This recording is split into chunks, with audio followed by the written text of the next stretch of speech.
Entonces vamos a ver aquí en Romanos 8, y empieza diciendo, ahora pues, ninguna condenación hay para los que están en Cristo.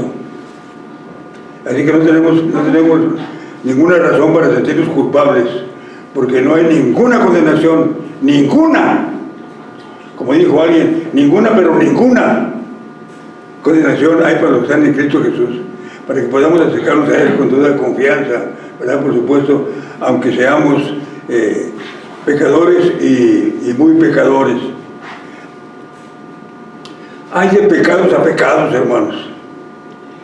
Por ejemplo, aquí en Romanos, en el capítulo 1, se presenta una serie de pecados. En Romanos 1, no tenemos este pasaje aquí, pero quiero que lo vean ustedes en sus Biblias, para que veamos ahí algunos de los pecados que se mencionan, ¿verdad?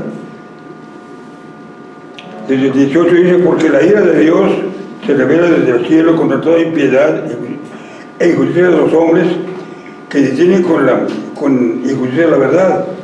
Porque Dios, lo que Dios reconoce, a ellos les es manifiesto, pues Dios se los manifestó. Porque las cosas invisibles de Él, su eterno poder y su deidad se hacen claramente visibles por medio de las cosas hechas, de modo que no tienen excusa.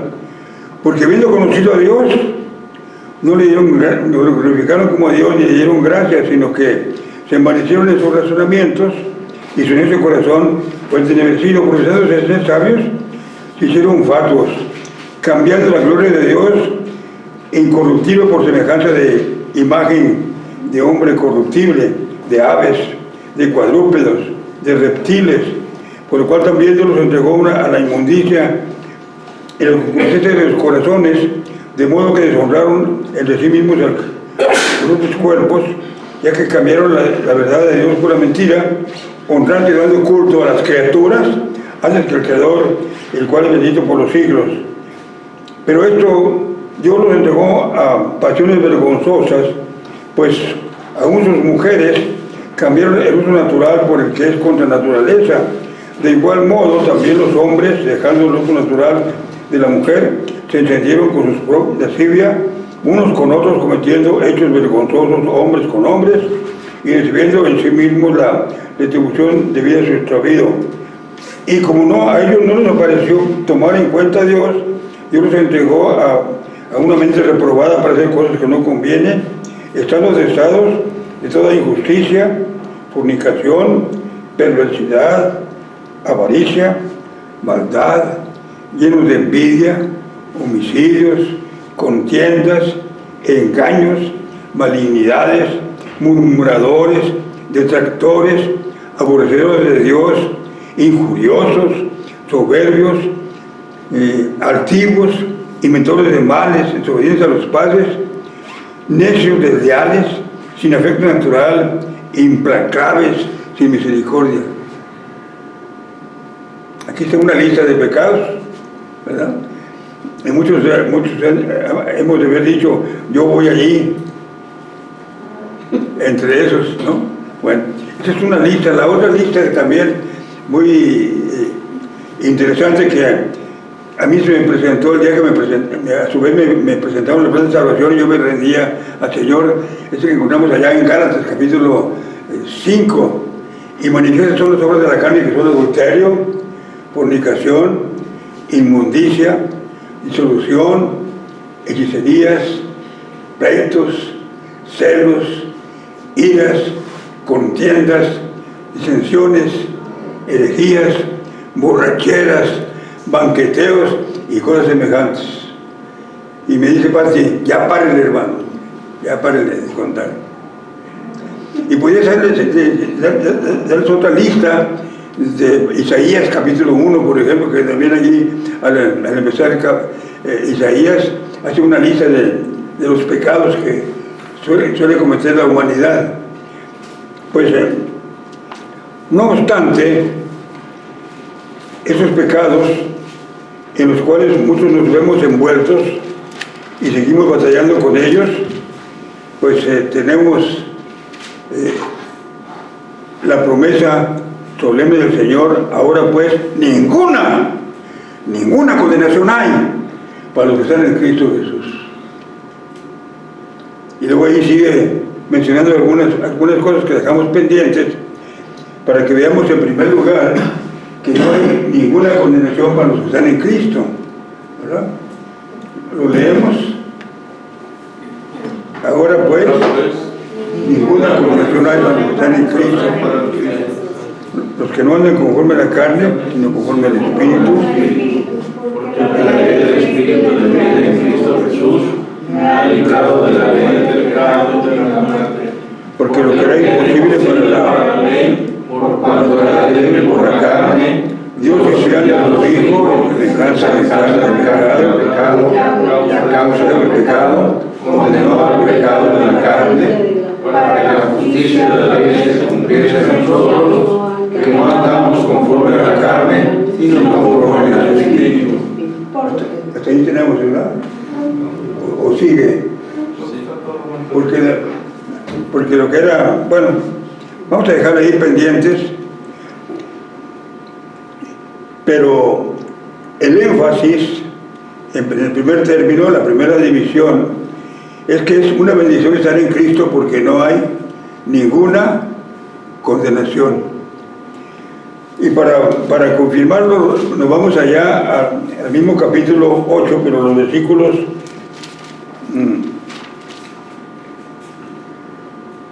33 y 34. Eso no lo tenemos aquí, ¿verdad? ¿Sí está? Sí. Ok. No hay condenación, porque es una bendición estar en Cristo porque no hay condenación. Dice allí, en esos versículos, el que no escatimó a su propio Hijo. Ok. Vamos a leer esa parte, ¿no? El que no escatimó ni aún a su propio Hijo, sino que lo entregó por todos nosotros, ¿cómo no nos dará también con él todas las cosas? ¿Quién acusará a los hijos de Dios? Dios es el que justifica.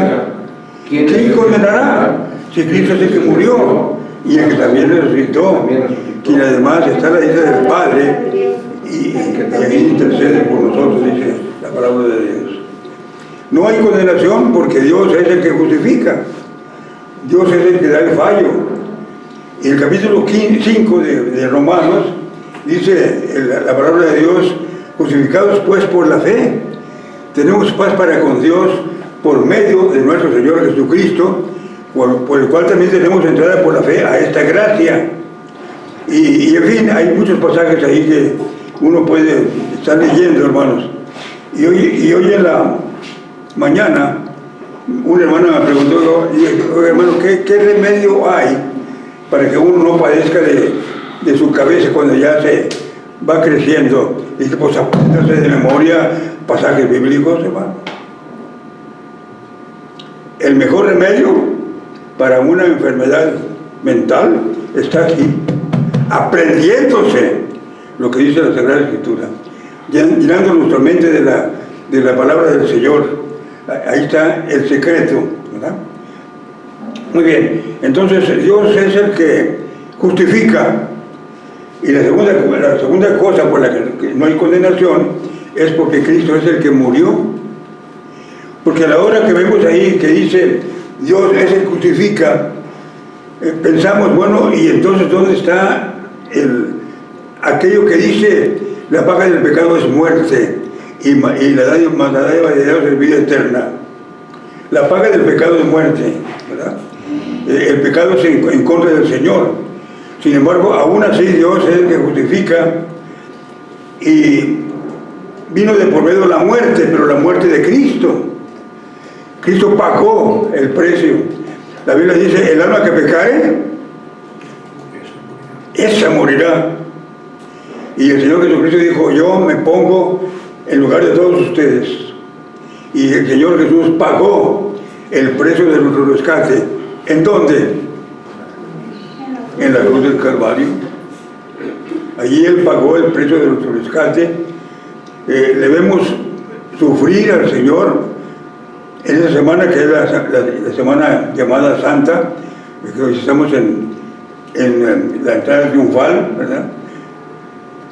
Bueno, en ese tiempo pensamos en todo lo que el Señor Jesucristo sufrió y aceptó. Hasta Judas, que lo vendió por 30 piezas de plata, cuando vio que era en serio la condenación del Señor Jesús, y que fueron y que lo aprendieron y que lo condenaron, se desanimó y dijo: yo he entregado una sangre inocente. ¿Y qué fue la respuesta que aquella gente le dieron? Pues allá tú. Entonces, ¿qué nos interesa allá tú? Y entonces él fue y tiró las piezas de plata ahí en el templo, y fue, ¿y qué hizo? Se ahorcó. Espérese un poquito más y el Señor le da oportunidad de salvación, pero no tenía cara para esperarse y mejor se quitó él la vida. Cuando ella vio que la cosa era muy en serio, inclusive cuando Pedro negó al Señor, prácticamente estaba diciendo: pues yo lo desconozco, porque lo he visto hacer mucho poder y salir de situaciones muy difíciles, porque el Señor varias veces intentaron matarlo, pero él se escapaba con mucha normalidad, sin más ni más.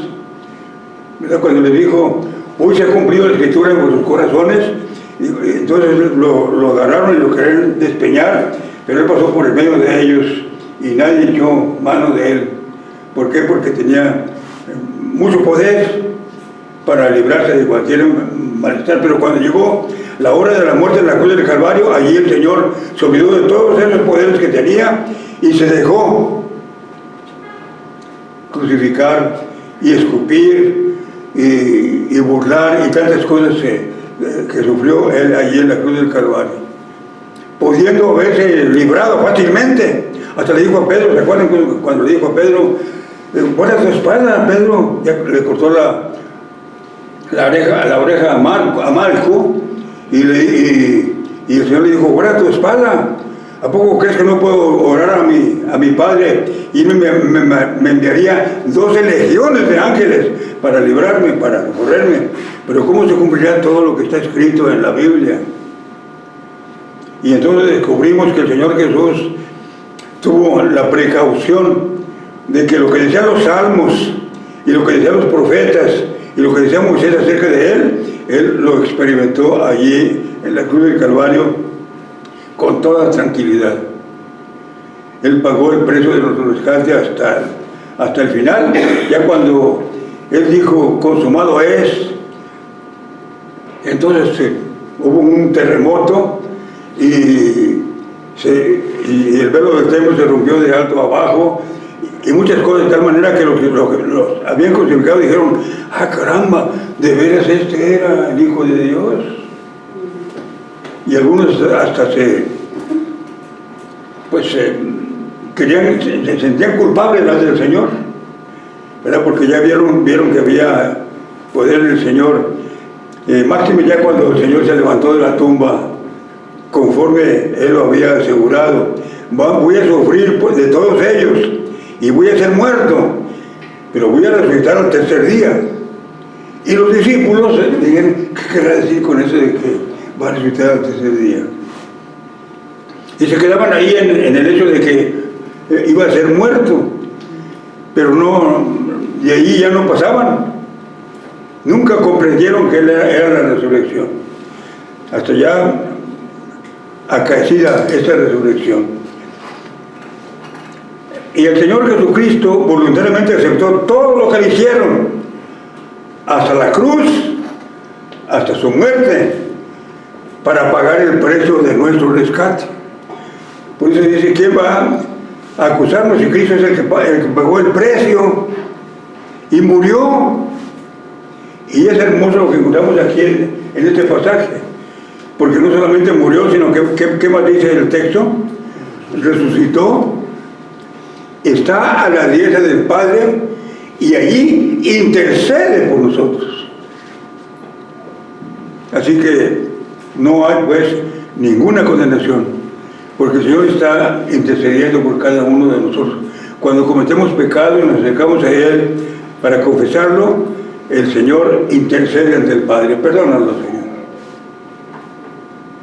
y hay perdón cerca de él para que sea él reverenciado. Así que no hay condenación. Entonces pasamos a la segunda división. Pues hombre, qué bonito disfrutar de esto, de esta bendición del Señor. Y entonces ya Pablo presenta la segunda cosa, la segunda división, dijo. No hay condenación, pero tampoco hay separación. De esta bendición a la cual pasamos, de ser perdonados por el Señor y de disfrutar de sus bendiciones, no hay nadie que pueda separarnos de ello. Amenaza, y inclusive surtió efecto en algún tiempo, porque apenas venía la oposición y dejaban la palabra y se dejaban al Señor, ¿verdad? Se volvían a su antigua manera de vivir. Digo, no, yo no soy dispuesto a sufrir esto, y se iban. Pero llegó el momento en que esas cosas no nos hicieron ningún daño. Así que leemos ahora este pasaje 35 al 37, hermano. Leamos juntos.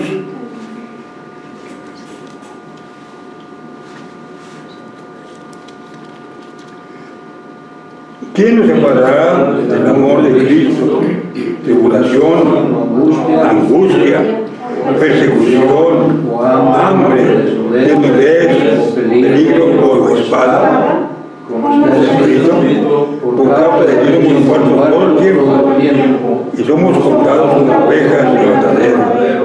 Antes de todas estas cosas, somos más vencedores por el que nos amó, por lo cual estoy cierto que ni la muerte, ni la vida, ni ángeles, ni principados, ni potestades, ni lo presente, ni lo porvenir, ni lo alto, ni lo profundo, ni ninguna otra cosa creada nos podrá separar del amor de Dios, que es en Cristo Jesús, Señor nuestro.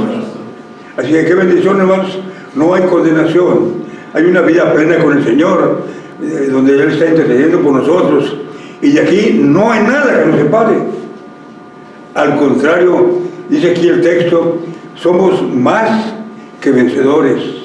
Esas pruebas que suelen venir, lo único que hacen es adiestrarnos para la lucha.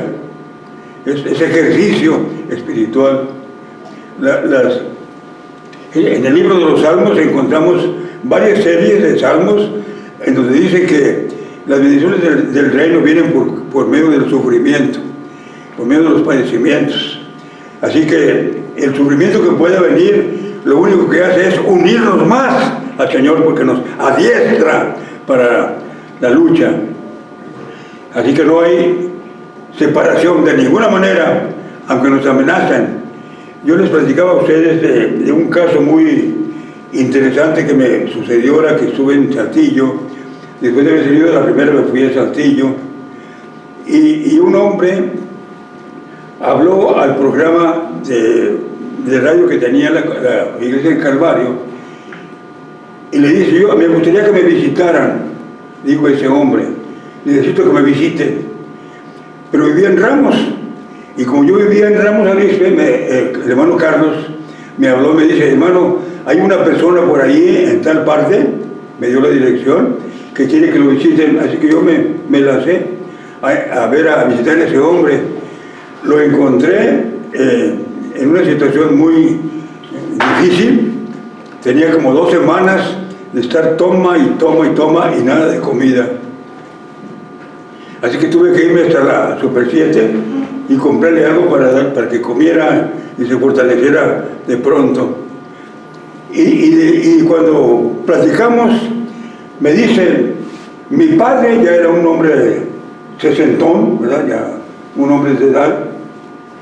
Dice: mi padre escuchó este mensaje del Evangelio y aceptó, y su vida cambió y hubo gran bendición.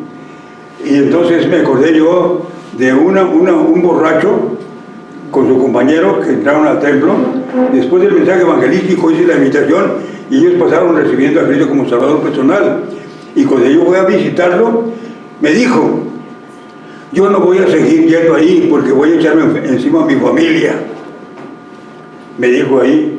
Yo le exhorté un poquito y y lo dejé tranquilo.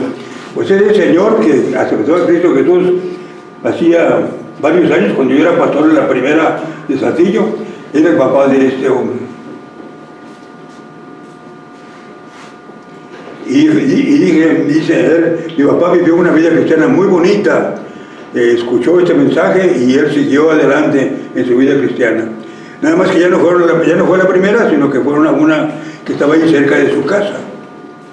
E incluso la esposa, después de que yo lo visité, me encontró en la calle y me dice, Señor, quiero agradecerle mucho, porque desde el día que mi esposo le conoció a usted, su vida cambió, fue otro.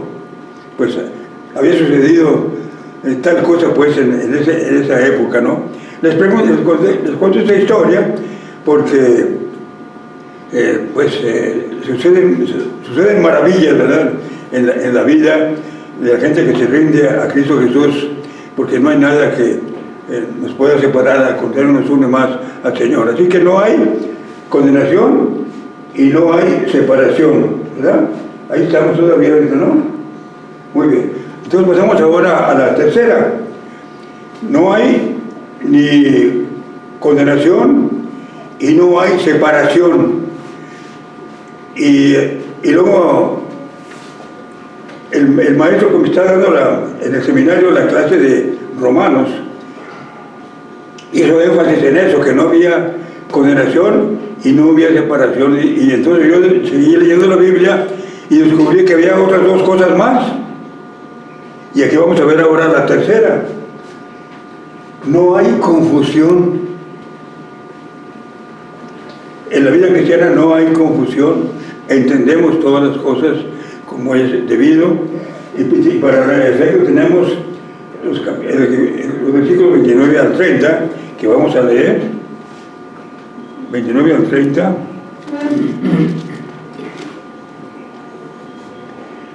Desde el versículo 28. Y sabemos que los que aman a Dios, todas las cosas les ayudan a bien. Eso es lo que compone su propósito o llamado. Porque los que antes conoció, también los predestinó para que fuesen hechos santos, para que Él sea la mujer de muchos hermanos. Los que predestinó, a eso también llamó. Y los que llamó, a eso también glorificó. A eso también glorificó. No hay confusión, al contrario, hermanos, sucede todo lo que encontramos aquí en el pasaje. Llegamos a entender que todas las cosas ayudan para bien y que los planes del Señor no son para una semana, sino son eternos, ¿verdad? A los que antes conoció, es decir, supo de nuestro nombre, a eso también los separó, los predestinó. Hay dos doctrinas ahí medio difíciles de entender: la elección y la predestinación. Es decir, el conocimiento que tenía antes de nosotros, antes de que naciéramos, el Señor nos conoce y mencionó eso, por ejemplo, en el caso de Jeremías. Jeremías, antes de nacer, conoció al Señor, aún desde el vientre de su madre. Así que los planes del Señor son eternos. Él nos conoció, nos predestinó, es decir, preparó nuestro destino final, ¿verdad? Y también dice allí, a los que predestinó, ellos también llamó. Hubo un día cuando el pastor, el hermano, vino a Cristo, porque el Señor lo llamó para ser salvo, ¿verdad? Más o menos, ¿cuánto fue, hermano? 1 de noviembre de 1981. Bueno, estaba joven, ¿verdad? Después de haber tenido una vida difícil, como lo saben ustedes, ¿quién también? ¿Qué les parece a ustedes que mis padres formaron primero un hogar mixto? Mi madre era muy católica, mi padre era presbiteriano. Y cuando nacimos los primeros tres, nos bautizaron allá en la Basílica de Guadalupe. Ya los otros dos ya no, porque mi madre se convirtió y vivió una vida cristiana mejor que la de mi papá, ¿verdad? Bueno, no sé por qué le di ese testimonio, ¿verdad? Pero lo que quiero decirles es que el Señor tiene planes eternos para cada uno de nosotros. Bueno, mi mamá murió cuando ella tenía 38 años. Así que yo tenía 13 años cuando ella murió. Mi abuelita, muy católica también, se hizo cargo de nosotros y tuvo cuidado de que tuviéramos preparación y nos internó en un internado para niños, y después yo estudié en Santa Teresa en la Escuela de Agricultura, por la preocupación de ella, ¿verdad? Pero ese tiempo en Campo Redondo, al principio yo llevaba mi Nuevo Testamento, aquel Nuevo Testamento que había autorizado Cárdenas para que le pusieran el sello nacional. ¿Quién sabe si tú conocías ese Nuevo Testamento, ¿verdad? Yo lo tuve en Campo Redondo por un tiempo, pero luego, conforme a la influencia de los muchachos de Campo Redondo y de allá de Santa Teresa, que eran muy malas, pues ya fui aprendiendo yo cosas perversas, de tal manera que me convertí en un bailador excelente. Era un bailador del mambo en aquel tiempo, ¿verdad? Y cuando yo empezaba a bailar y que me daba pena porque no salían las muchachas, yo le decía: Señor, si tú existes, permíteme que yo pueda encontrar con quién bailar. Hasta allá hizo este bribón. Pero el Señor tuvo misericordia de mí y hubo dos jóvenes de México que vinieron a Aguascalientes, y allí nos presentaron el mensaje de salvación, y allí me rendí yo a Cristo. Al regresar a Gómez Palacio, lo primero que busqué fue un templo para seguir cultivando mi vida espiritual, y desde entonces le sigo desde el 51. ¿Cuánto tiempo hace? 49 y... 73 años.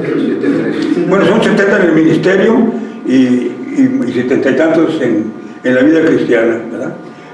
Pero el Señor me conoció y me llamó, ¿verdad? Me justificó e inclusive me glorificó, porque me dio el privilegio de servirle. Me tuvo por fiel poniéndome en el ministerio, y le he servido por más de 70 años al Señor. Así que no hay condenación, no hay separación y no hay confusión en la vida cristiana. Entendemos que el Señor nos ha salvado y tiene planes eternos para nosotros, ¿verdad? Hasta darnos la experiencia de la salvación. Y ahora vamos a ver la cuarta parte, ya para terminar, porque ya me fui. Aquí me está contando el tiempo mi hijo, y me está diciendo, ya, no se crea. Vamos a ver la cuarta.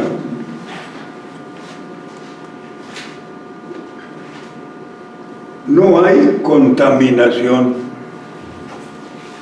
El mundo anda de cabeza, ¿no? ¿No se dan cuenta ustedes cómo anda ahorita el mundo de cabeza? Y viene un tiempo muy difícil. Ya lo están sufriendo, por ejemplo, en Canadá. En Canadá ya hay templos evangélicos cerrados porque no quisieron casar a dos del mismo sexo. Ya no, bueno, pues lo cerramos y ustedes van a la cárcel. Y esa situación se va a presentar aquí en México dentro de unos cuantos años más también. Va a ser una época difícil, donde inclusive vivir va a ser casi imposible, ¿verdad? Para pasar la vida tranquilos. Afortunadamente el Señor ya se acerca. Todas las señales ahorita que han habido demuestran que el Señor ya está muy cerca. Yo tengo la esperanza de que yo no muera, sino que sea transformado aquí, junto con ustedes, para irnos allá con el Señor. Esa es mi última esperanza, ¿verdad?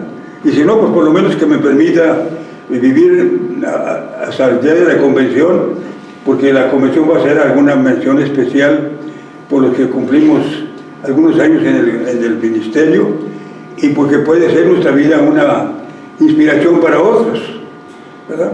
Ya lo ha sido en varios de los casos, ¿verdad? En donde ha habido culto, hubo un culto donde celebraron mis 70 años, y ahí hubo decisiones muy bonitas de la gente que allí estuvo. Así que, cuando menos espero que venga la convención, y ya después de la convención, ahora sí, Señor, si todavía no vienes, ya puedes llamarme. Ya me queda poco tiempo, ¿verdad? Ya los ojos están fallando, los dientes están faltando, y ya los pies los siento así medio debilitones, así que el Señor tiene sus planes, ¿verdad?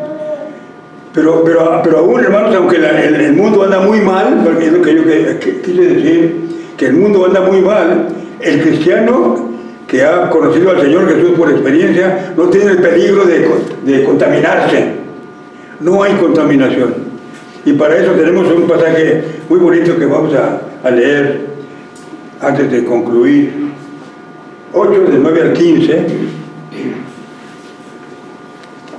Dice: mas vosotros no vivís según la carne, sino según el Espíritu, si es que el Espíritu de Dios mora en nosotros. Y si alguno no tiene el Espíritu de Cristo, no es de él. Pero si Cristo está en vosotros, el cuerpo en verdad está muerto a causa del pecado, mas el Espíritu vive a causa de la justicia. Y si el Espíritu de aquel que levantó a los muertos a Jesús mora en vosotros, el que levantó a los muertos a Cristo Jesús vivificará también vuestros cuerpos mortales por su Espíritu que mora en vosotros. Así que, hermanos, de gloria somos no a la carne, para que vivamos conforme a la carne. Porque si vivís conforme a la carne, moriréis. Mas si por el Espíritu hacéis vivir las obras de la carne, viviréis. Porque todos los que son guiados por el Espíritu de Dios, los tales son hijos de Dios. Pues no habéis recibido el espíritu de esclavitud para estar otra vez en temor, sino que habéis recibido el espíritu de adopción, por el cual clamamos a Padre. ¿Terminamos la lectura? Muy bien. ¿Por qué no hay corrupción, hermanos, en aquel que está en Cristo? ¿Por qué no hay el peligro de que se eche a perder con la situación como vive el mundo actualmente? Por una razón muy fácil, porque el Espíritu de Dios mora en nosotros, ¿verdad? Y eso es lo que encontramos aquí en el texto que acabamos de leer, que habla de la necesidad de que el Espíritu de Dios more en nosotros.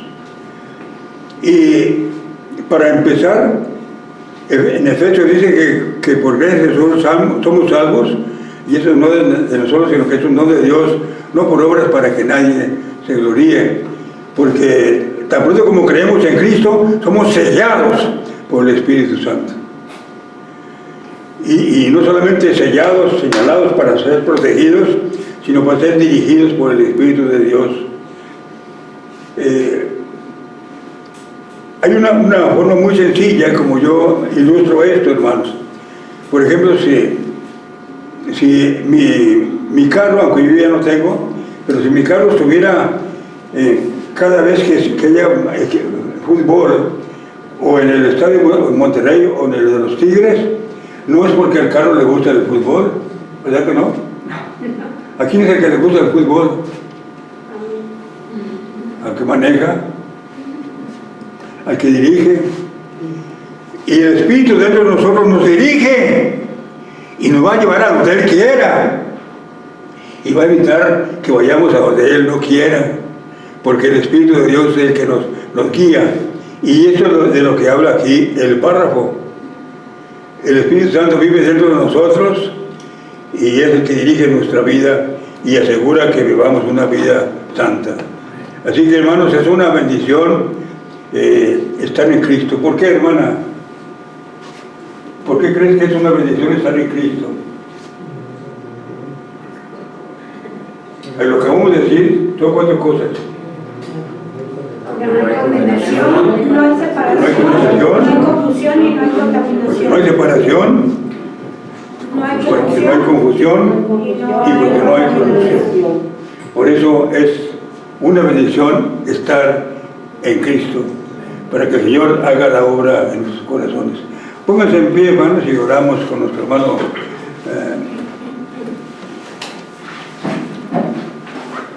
Ivano.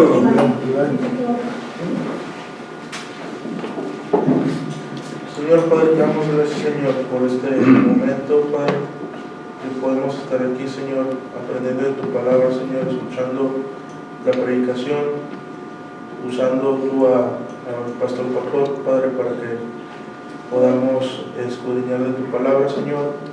Y te pedimos por este mundo, Señor, que tú sabes cuando se termina, Señor, tú tienes tus tiempos. Y lo único que nos queda, Señor, a nosotros es tener fe, Padre, estar confiados en tu palabra y estar firmes en ti, Padre. Te pedimos por este día, Señor, que tú estés con nosotros y el resto de la semana, Padre, y que nos uses para tus planes, Señor, para poder traer más gente a tus pies, Padre. Esto te lo pedimos y te damos gracias en el nombre de tu Hijo Jesús, Señor. Amén. Amén.